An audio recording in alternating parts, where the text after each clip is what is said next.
Hello everyone, welcome to the channel just reasoning. कैसे हैं आप लोग? आई होप आप लोग अच्छे होंगे। और कैसे चल रही है आप लोग की पढ़ाई? आई होप वो भी अच्छी चल रही है। तो एसबीआई पीओ के सडन नोटिफिकेशन के बाद ये हो रहा है हमारे साथ। कोई बात नहीं, आरआरबी नहीं आया तो क्या हुआ, आईबीपीएस और एसबीआई दोनों साथ में आ रहा है, उसको साथ में टैकल करना पड़ेगा। सबसे पहले एसबीआई का नोटिफिकेशन आ गया है, which was unpredicted obviously, but पढ़ना है कि इट्स एन अपॉर्चुनिटी। इसको ऐसे देखिए कि आप लोग आए हैं और आप लोग को इतना ज़्यादा बड़ा अपॉर्चुनिटी सबसे पहले मिल गया। बट हाँ, हाइपर होने वाली कोई बात नहीं है। आप अपना चेकलिस्ट मेंटेन करिए, बेसिक्स क्लियर करिए और जितना हो सके मॉक्स लगाइए। अभी कम से कम कितने दिन तक, अब तो आप लोग को वीक में एक मॉक तो देना ही चाहिए, क्योंकि जुलाई अगस्त में एग्जाम बोल रहा है। अभी फॉर्म इतना जल्दी आ गया, टाइम बहुत कम होने वाला है, तो फोकस के साथ में एकदम प्रैक्टिकल वे में एग्जाम को प्रिपेयर करिए। ओके, तो चलिए शुरू करते हैं। ये क्वेश्चन बाद में मैं करवाऊंगी, इसको मैं पहले करवाऊंगी, ठीक है जी। There are 8 members in the family, in a family of 3 generation। 3 generation की है।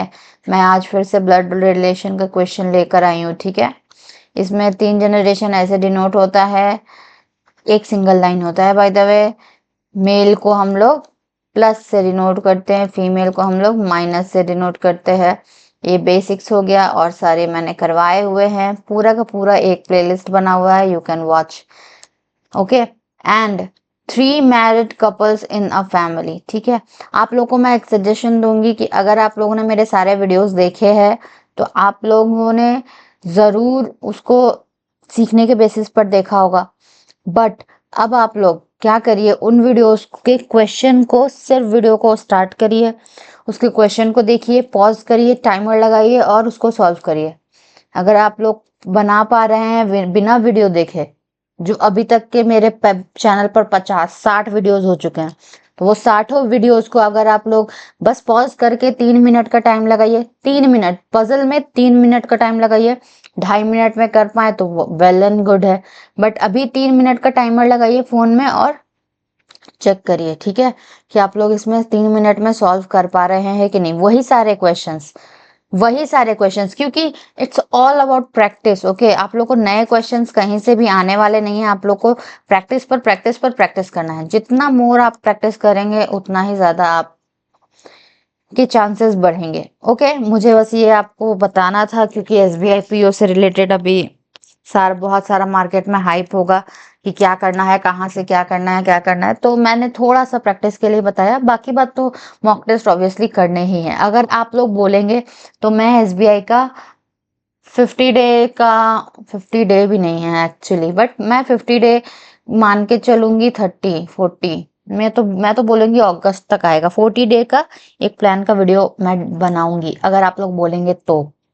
बट ठीक है, मैं कोशिश करूंगी अगर आप लोग बोलेंगे तो। अदरवाइज मेरे पास भी अभी थोड़ा सा टाइम का कमी चल रहा है, इसी वजह से, ठीक है। तो ज्यादा टाइम नहीं वेस्ट करते हुए चलिए शुरू करते हैं। यहाँ पर 8 मेंबर्स हैं और मैं अभी सारे क्वेश्चंस नहीं ला पा रही हूँ। जो मैंने अभी स्टार्ट किया था वो सब मुझे, मैंने बोला ना, मैं करवाऊंगी कम से कम अभी 10 दिन बाद, ठीक है। तब तक बस सिर्फ फोकस मैं डायरेक्ट क्वेश्चन पर कर रही हूँ, ठीक है। आई होप आप लोग समझेंगे। एंड 3 मैरिड कपल, 8 लोग हैं, 3 जनरेशन है और उसके साथ में 3 कपल भी है। मैरिड कपल को इक्वल टू से डिनोट करते हैं, ठीक है। P is the grand father of M. P is the grand father, P father, grand father मतलब दादाजी है, किसका है, एम का। यानी एम यहाँ होगा, एम के यहाँ पर पापा होंगे और मम्मी होंगी और उसके बाद में उसके पापा पी होंगे, ठीक है। इसको ऐसे डिनोट करेंगे, ऐसे नहीं, बस इसको ऐसे कर देते हैं जैसे मैंने किया। ये चीज तो मैंने समझाने के लिए किया था, ठीक है। आपको 2 लाइन खींच देना है, बीच में गैप, यानी कि एक जनरेशन यहाँ बैठेगा। Okay, P is the grand father of M. L has only 2 children. L के सिर्फ 2 बच्चे हैं, कौन है नहीं पता अभी हमें। एल के 2 बच्चे हैं भाई, 2 बच्चों को ऐसे डिनोट कर दो, एक इधर एक इधर। ओके, यहाँ तक हो गया। K is the brother in law of O who is H wife, sorry H husband. O who is H husband, सबसे पहले एच हस्बैंड का ज्यादा इजी लग रहा है कि हु ओ हु किसके बारे में बात कर रहा है, ओ के बारे में। ओ जो कि है हु इज एच का हस्बैंड है, एच हस्बैंड है यानी एच का हस्बैंड है, एच का हस्बैंड है ओ, और ये वाइफ हो गई। अब बोल रहा है के is the brother in law. Brother in law का क्या मतलब होता है, ब्रदर इन लॉ का मतलब होता है कि या तो एच का कोई भाई होगा, के उसका ये हो सकता है भाई, एच का कोई भाई होगा उसके लिए ओ का ब्रदर इन लॉ के उसको बोल सकते हैं, या फिर ओ की खुद कोई बहन होगी उसका कोई हस्बैंड होगा, ओ की कोई खुद बहन होगी उसका हस्बैंड होगा के।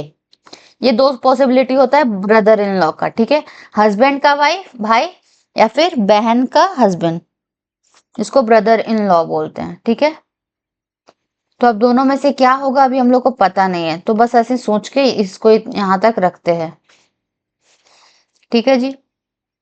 अब यहाँ पर हम लोग देखते हैं कहाँ गया, I is the niece of N, N who is daughter of L, N who is daughter of L, मतलब हु किसके बारे में बात हो रहा है, एन के बारे में, किसके बारे में बात कर रहा है, एन के बारे में, किसके बारे में बात कर रहा है, एन के बारे में, यानी कि आई इज नीस ऑफ, नीस मतलब भतीजी, भतीजी of N who is daughter of L, मतलब एल की डॉटर कौन है, आई है कि एन है, एल की डॉटर है एन, एन जो है डॉटर है, बेटी है, लेडीज है, और वो आई जो है भतीजी है, भतीजी यानी इसका कोई भाई होगा एन का, उसका बच्चा होगा, उसके बच्चे होंगे कौन, मैं थोड़ा सा इसको यहाँ पर लिख दूं, स्पेस का कमी हो रहा है।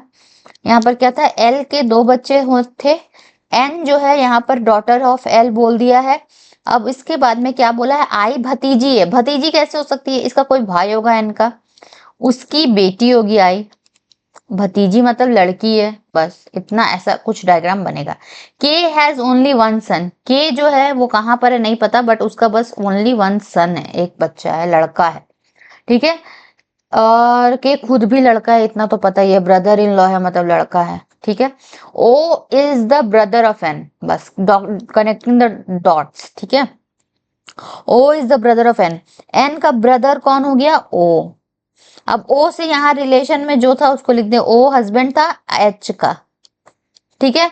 अब यहाँ तीन मैरिड कपल बोल रहा है, तीन मैरिड कपल क्वेश्चन में बोला था ना, तीन मैरिड कपल क्वेश्चन में बोला था, 8 लोग बोला था, यहाँ देखिए 1 2 3 4 5, 5 कंप्लीट हो चुके हैं, 3 बचा हुआ है, 3 में कौन कौन है, पी बचा हुआ है, एम बचा हुआ है, और के बारे में पता है करना है। अब देखिए इस चीज को कनेक्ट करिए, तीन जनरेशन के लिए, एक दो तीसरा जनरेशन, यहाँ पर 3 कपल बोला है, एक कपल तो ओ और एच का है, ये लोग मैरिड है। अगर के को हम ब्रदर इन लॉ एच का भाई के रूप में लेंगे, बिल्कुल ध्यान से सुनिएगा क्योंकि ये कंफ्यूजिंग होता ही है, आपको गेस करना पड़ेगा।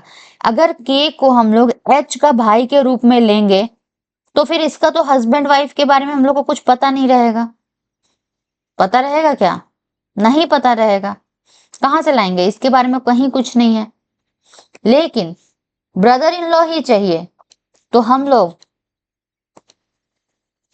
इसको मानेंगे के का हस्बैंड, के का हस्बैंड भी ब्रदर इन लॉ ही कहलाता है ओ के लिए, ठीक है।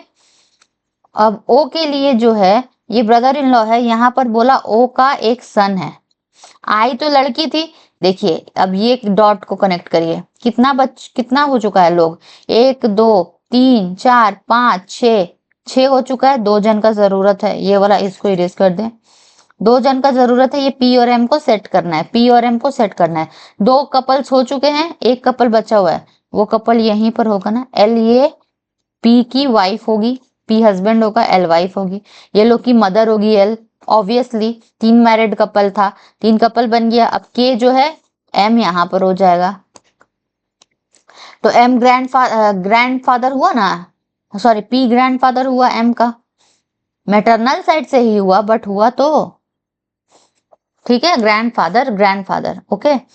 तो ये हमारा बन चुका है, थोड़ा सा ट्रिकी था बट क्वेश्चन देखते हैं, हाउ के रिलेटेड टू ओज नेफ्यू, ओ का भतीजा, ओज नेफ्यू मतलब ओ का भतीजा, ओ का भतीजा कौन है, ओ की बहन है, उसका बेटा, ओ के लिए उसका भतीजा होगा, है ना। ओ का नेफ्यू होगा, ओ का नेफ्यू होगा एम। एम क्वेश्चन क्या था? हाउ के रिलेटेड टू, के रिलेटेड टू एम से पूछ रहा है। ओ के नेफ्यू मतलब एम से के का क्या रिलेशन है? पापा है के, ठीक है। के सन नहीं है, के डॉटर है, सॉरी फादर है। देखिए अब यहाँ क्वेश्चन में सन और फादर दोनों है। के और एम फादर और सन का जोड़ी है, के फादर और सन का जोड़ी था ना। अब क्वेश्चन कैसे पता चलेगा कि फादर होगा आंसर या फिर सन होगा? कैसे होगा? के रिलेटेड टू ओज नेफ्यू। हु इज ओज नेफ्यू? एम इज ओज नेफ्यू। यानी कि के, क्वेश्चन ऐसे करेंगे खुद से, के कौन है एम का? के कौन है एम का? तो के पापा है एम का। ओज नेफ्यू के बारे में पता चल गया ना। ओज नेफ्यू के बारे में पता चल गया। आप लोग 1 मिनट दीजिएगा मुझे प्लीज, 1 मिनट। हेलो, बोलिए पापा। हाँ है। हाँ, खीरा नहीं है। हाँ, दो वो लीजिएगा, ज्यादा नहीं। ओ, हाँ हाँ, ठीक है। बंदा गोभी बोली। हम्म, ठीक। तो sorry family, as you no.